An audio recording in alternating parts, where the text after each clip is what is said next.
Do you ever find yourself yearning to look beyond the obvious and dreaming about what's possible in your next chapter? Welcome to the Next Chapter Experience. I'm your host, Jeanette Blissett, former corporate executive who turned the page to become a best-selling author, entrepreneur, designer, and lifestyle business consultant. Episodes feature me and a kaleidoscope of guests who share their journeys with wit, candor, and humor, breathing life into real talks about things that matter most. I believe we all have a fire burning within us, waiting to be unleashed and shared with the world. It may just be a matter of time. So let's get together, turn the page, and get this adventure started.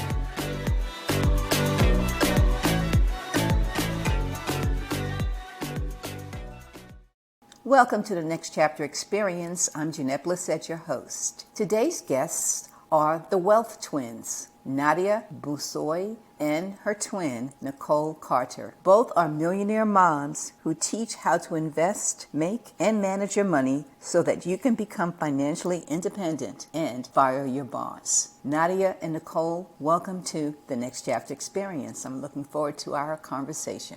So let's dig in. I'd like you to share with us what your journey has been, where you started, how you got to Wall Street, and why the work you're doing is so important to you. We grew up in South Jamaica, Queens in New York City, and we grew up in a single mother home. We made our way to Columbia University, graduated from Columbia, and we started working at Goldman Sachs on Wall Street as soon as we got out of college. And then after that, we decided, hey, let's try management consulting for a couple of years. We were able to use our skills to move around in management financial services. And then we decided to become entrepreneurs and moms because we wanted to start our families, and we thought it was more for us to be out of the corporate world in order to do that. I like how Nadia made that very succinct and sweet. One of the things that she left out was that right before we graduated from Columbia and went into Wall Street was the fact that our mother had passed away. So that made Nadia and I really rely on each other and understand time versus work, because our mother at the time was working 7 days a week. We worked at Goldman. Then we also went through September 11th during that time. We went through a financial crisis during that time. So that, along with our mother passing, had us thinking, you know what, there has to be something more to just working. And we wanted to live a fuller life, which included trying to give our kids more of our time and doing more things that we felt could help make an impact with others. Because working on Wall Street is not for the faint of heart. No, it's not.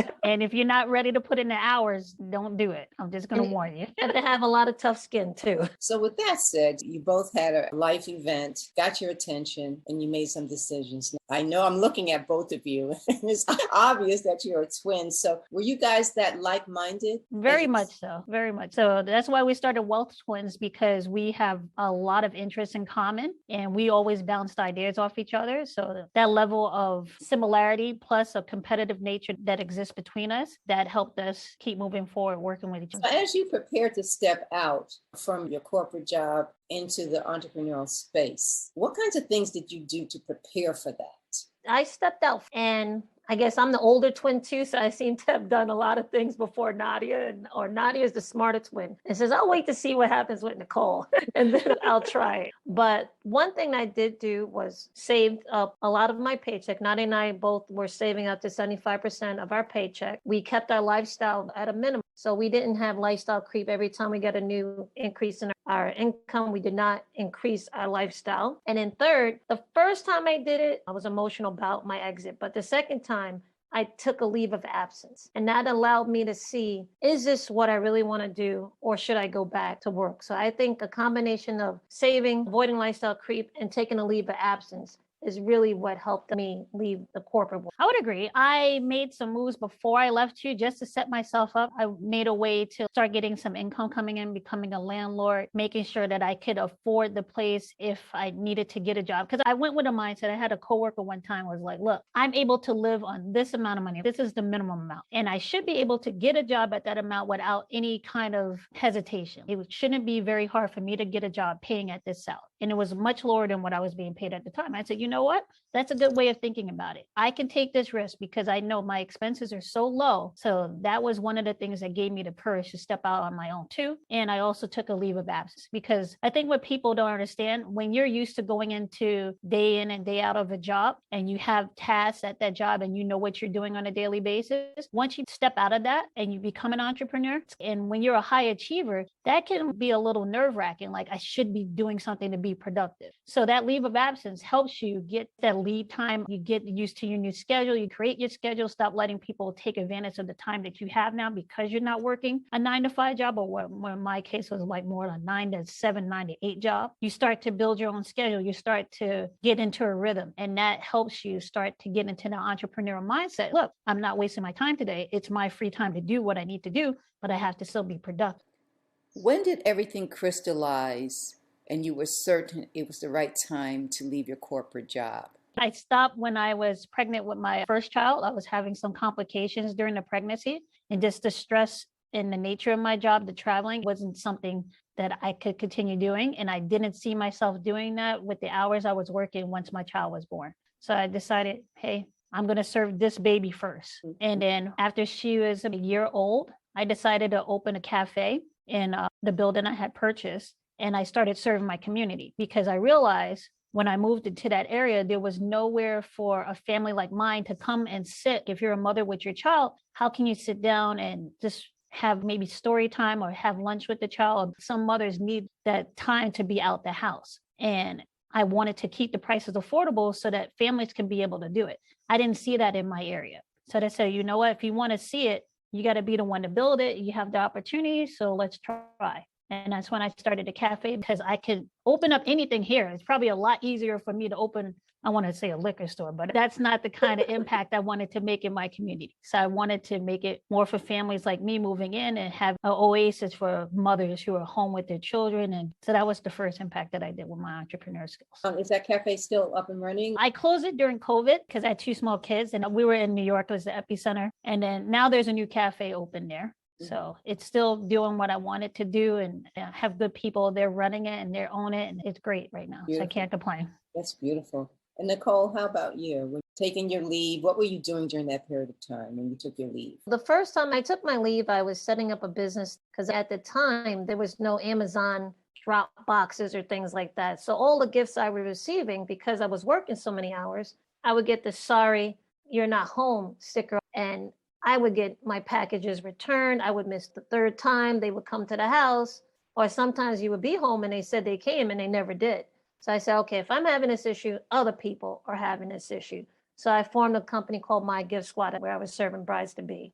So that was fun. But then I realized I'm not a person that likes to really deal with brides. I realized that wasn't me. But the business idea was a good idea. And then when Nadia came up with the cafe, I jumped in to help her with certain things on the cafe too. So after that, all right, I sat back and said, what type of business would I like to be in? I had always had an idea I would get into politics or some type of advocacy. And like Nadia said, she wanted to have a positive impact on the community. So I knew whatever I would do next would have to have some type of positive impact. And that's when I came up with the idea and try to get Nadia involved in Wealth Twins. Very inspiring. And I'm sure that our listeners are being inspired as well, because we hear a lot of advice. There's a lot of talking heads speaking to entrepreneurs and basically advocating for them to have no fear, to get out there and step out there, leap, and the net shall appear. And many would love to be that brave, if bravery is a word you can use for that, or there's probably another word.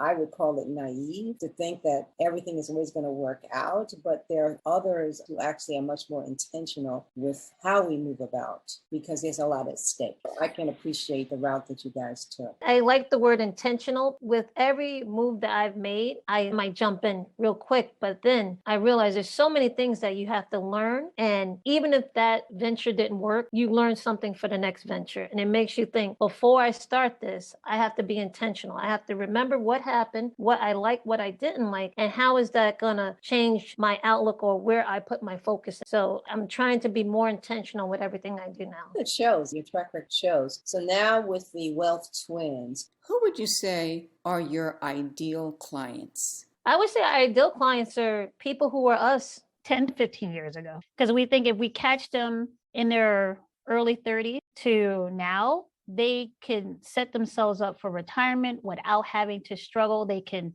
create the life they want, and they can choose if they want to work a high pressure job or not. Because if you're catching them at that time, they have more control over their funds, and they're at a point where their lives and they say, look, I want to have a family. I want to have a career. Is it possible to do both, or can I have the choice of doing one or the other? So that's what we're going after. We wish someone was able to speak to us 10, 15 years ago. Talking to professionals who have the capability of managing their own money, but they're afraid because the lingo might scare them or the risk involved. They work so hard from where they came from that they don't want to take that risk. And we're trying to show them, listen, let's break down all the mystique behind it and show you this can be done without it being very risky. And it's something that everyone can learn if you take away all the fancy words, all the fancy strategies, and just break it down to the fundamentals. Did not come from a financial background, who do not get taught money management at home. That's who we're trying to reach to. Now, both of you are licensed Series 7 and 63. Is that correct? Do you have to be licensed to do what you're doing right now? Not at all. Those licenses were when we were working in investment banking, and they're trading licenses. So one's trading across states and one is just trading in general. So it was more of educating ourselves and being able to get more opportunities when you have those licenses. You don't have to have those licenses based on what we do. We're very careful about what we teach people because of those licenses, because we don't want to just throw out random ideas to people and say, here's how you can make money quick. It makes us more responsible because we have those licenses. We don't have any kind of restrictions on us. We want to teach you what you absolutely need to know and nothing that's going to throw you off your track. And we're also not financial advisors. And we have to tell people that. So we don't give specific financial advice for someone's own situation. We won't say, you have this much in money, place some money here, place some money here, place some money there. Our job is to just give the information. You determine what's best for you. It's more putting the power in people's hands rather than giving up control to someone else. You have an ideal client that would like to have much more knowledge about what some of their planning should look like as they start to work towards goals. Where do you start with a typical client? We have 2 courses. A lot of times people will find us through YouTube, and they can also join our community where we give information through our newsletters. But we also have a money management course, and we have an investing course. And then we have a more advanced investing course for people who really want to take income investing to another level. So we start you from A, and we bring you all the way to Z. And if you want to move further on, then we provide coaching. So that's where we try to meet people where they are. So at the beginning, when a person does tap into your money management course, and what are they getting within that course? They're getting to learn how to budget, but I don't really like to call it budget. I call it more of a lifestyle design, because this is how you're managing your money to create the life that you want, how to pay off their debt quickly, and how to increase their credit rating and their credit score. And we show them that these are things that are within your control that you can absolutely do yourself rather than farming it out to someone else and paying for it. And our thing is, if you don't have your money managed in a specific way, maybe you shouldn't jump directly into investing. So we want to make sure that you have a good foundation first before you start investing, because there's risk in investing. But if you don't have your essentials covered, we don't really lead people towards the investing part so early. When you're working with a client, they come to you and they tell their story, and you do an assessment of what their current position is, and you make your recommendations on how they can begin. Do you support them through an accountability type of relationship where you're checking in with them, or are they reaching out to you to inform you that they've completed the course before they go to another course? Or how do you guys structure? For the money management course, there is an accountability group, because we found, and people have asked to have one, where they feel they can keep on track if they know they're with other people. So yes, Nadia does provide an accountability group. In terms of the investing courses, whenever we release a new module, we do it live. We give everyone a chance to talk, to get whatever questions they have out, and then we put all that information into the course itself. We're also always available over email. Then we try to set up a call with some people just to talk to them, see how it's going. Yeah, but I don't want to confuse us with being financial advisors. This is more of a self-study type of program, and you figure out which program best fits your needs, and then you will go through that course. We don't do personal consultations or anything like that. But if someone has a real problem and they shoot us an email, we answer and we try to help as best as possible. And if we can't, we try to guide them to someone that could better handle their situation. So when a person is at perhaps a higher level, not so much their assets, but their understanding of money management or investment vehicles and things of that nature, so they go to your higher level courses, what would be included within those type of courses? What we do in the higher level course that Nadia is talking about is called intelligent income investing that we do. So we teach how to use dividends and how to schedule your dividends so that you're getting paid a certain amount every month.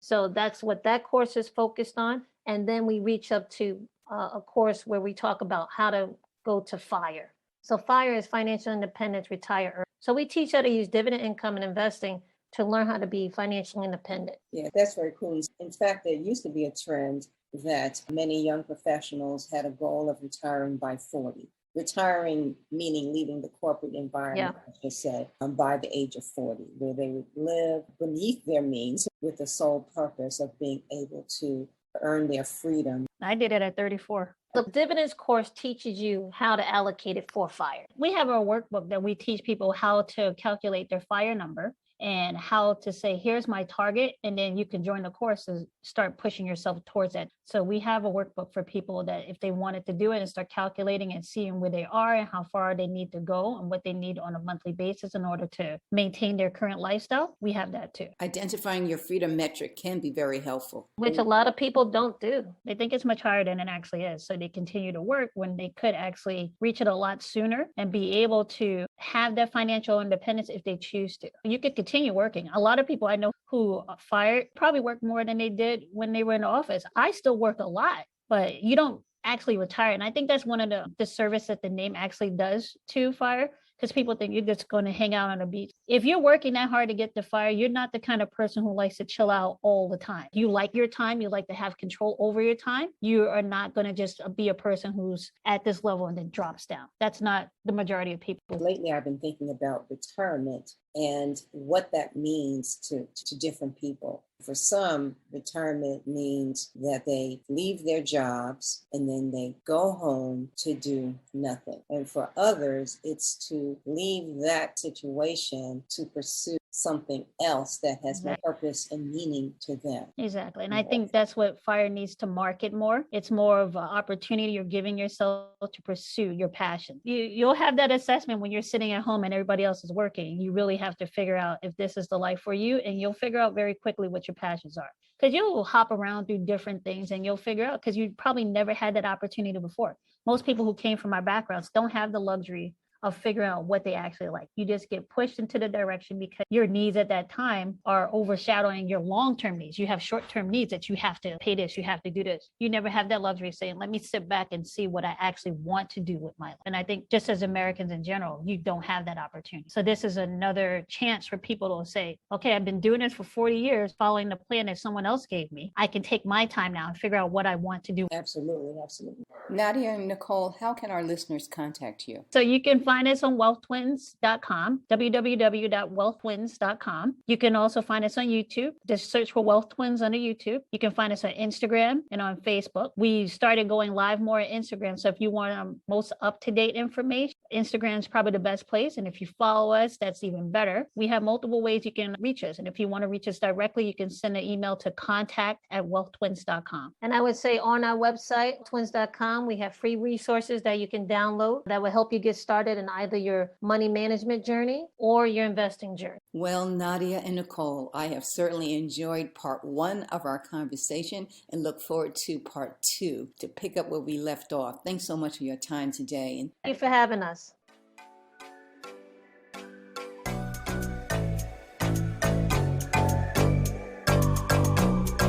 thank you for tuning in to this episode of the Next Chapter Experience. If you have already subscribed, rated, and left a review, or shared this podcast with a friend, many, many thanks. For questions, comments, or feedback, reach out to me at Jeanette Busseuil at nextchapterexperience.com. We'll be back with more conversations, so until then, keep that fire burning.